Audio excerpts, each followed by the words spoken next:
Hi everyone, my name's Bronwyn Adcock and I'm the author of the book Currowan, which is my account of what it's like to live through a very long bushfire season. And so it's a story that's at part terrifying, but also very suspenseful and also quite intriguing as well. But I really look forward to talking to you more about it. I hope you enjoy your conference and I can't wait to see you in bookstores soon.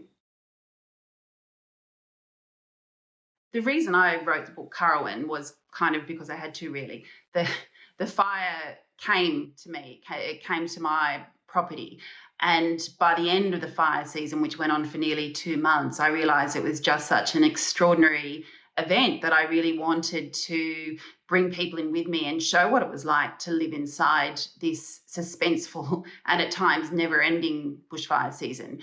But it was also, I wrote it, I think, because it was a way of making sense of what had happened to us and how, from a single strike of lightning, my entire community would be terrorised essentially for months. And so the book is my story because it affected me at the beginning of the season and then went on to affect many of my family members and friends. But it's also other people in the community, and there's so many incredible stories I discovered along the way.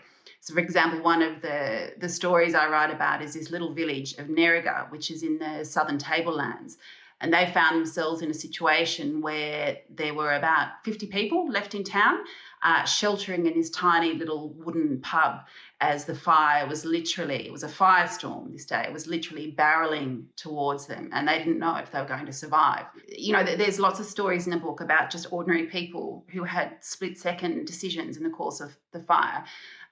There's an older man I spoke to who lived near the village of Lake Conjola on the south coast.